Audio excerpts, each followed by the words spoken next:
বাংলাদেশের সব লেভেলে ধনী গরিব পড়ালেখা জানা না জানা পাইলট রিক্সা চালক সব লেভেলে কিছু কথা প্রচলিত আছে, যেমন অখাদ্য, পাতে নেওয়া যায় না, মুখে দেওয়া যায় না।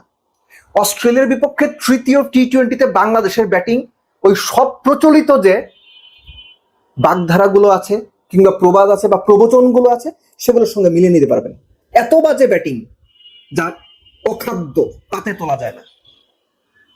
বাংলাদেশ ক্রিকেট বোর্ডের উচিত এই তৃতীয় টি-20 যারা এই ওয়ার্কিং ডেতেও টিকিট কেটে কষ্ট করে মাঠে গিয়ে খেলা দেখছে, এই জঘন্য ব্যাটিং এর কারণে তাদের টিকিটের টাকা ফেরত দেওয়া উচিত। আপনারা গিয়া যারা দর্শক কষ্ট করে টিকিট কেটে মাঠে গিয়ে খেলা দেখছেন, এই জঘন্য ব্যাটিং এর সাক্ষী হয়েছেন, এই অখাদ্য আপনাদের গিলতে হয়েছে, আপনারা ক্রিকেট বোর্ডের কাছে গিয়া টাকা ফেরত চান যে আমাদের টিকিটের টাকা ফেরত দেওয়া হোক। আমি ওই ক্ষোভ নিয়ে কথাটা বললাম ভাই, কষ্ট নিয়ে বললাম। আমি সবসময় একটা কথা বলি যে ম্যাচ হারা যেতে থাকবে, ম্যাচ হারুক, অ্যাবসলিউটলি ফাইন। কিভাবে হারতেছে এইভাবে ব্যাট করে কেউ? সাইফ ওপেনার টি-20-র এই যুগে 9 বলে 1 রান করে। পারভেজ ইমাম বেসিক্যালি তিনি ওপেনার, 3 নম্বরে নামছে, 13 বলে 1 রান করে। শামীম পাটোয়ারির কি হয়েছে আমি জানি না, 5 বলে 0 করে গেছে, প্রতিটা ম্যাচ বাদে খেলছে এই সিরিজে। এরা স্ট্রাইক কোরেট করতে পারে না, টাইমিং ঠিকঠাক হয় না, ব্যাটের আগে প্যাডে লাগতেছে, কাভারে খেলতেছে, এজ লেগে যাচ্ছে, সেটা শর্ট মিড উইকেটে এজ লেগে স্ট্যাম্পের পাশ দিয়ে যাচ্ছে, ফুল খেলতেছে, লাগতেছে না। এটা কোনো ব্যাটিং? টস জিতে বাংলাদেশ ব্যাটিং নিল, উইকেটটা ভালো বলে তো ব্যাট নিছে। ব্যাট নেওয়ার মানে কি?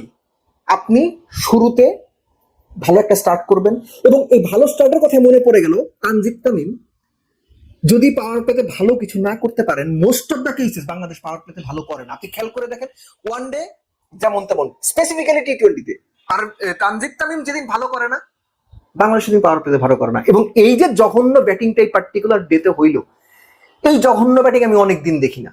ফার্স্ট ওয়ানডে তো কিন্তু বাংলাদেশ ভালো ব্যাট করেনি, কত 131 বলে করেছিল। দ্বিতীয় ম্যাচটাতে 196 চেস করার খুব ভালো সম্ভাবনা ছিল, নিজেদের নির্বুদ্ধিতায় আনস্মার্ট ক্রিকেট, মানিকগঞ্জের ভাষা বলে বলদামি করে হারছে, বলদের মতো ব্যাট করে হারছে, ওই আলোচনাতে যাচ্ছে না। কিন্তু এই যে এত বাজে ব্যাটিং হলো, ব্যাখ্যা কি? এর দায় কে নেবে? কোচ, প্লেয়ার, ক্যাপ্টেন, কারা নেবে? ক্যাপ্টেন হৃদয় ব্যাট করে দেখিয়েছেন এই উইকেটে চাইলে অনায়াসে অনায়াসে চোখ বন্ধ করে 160 করা যেত। কিন্তু আমাদের টপ অর্ডার, বাংলাদেশের টপ অর্ডার অ্যাকচুয়ালি তারা কি মাইন্ড সেটে ব্যাট করলো তারা ছাড়া আর কেউ বোধহয় জানে না। নুরুল হাসান সোহানকে আমি এই সমালোচনার জায়গা থেকে সরিয়ে রাখছি।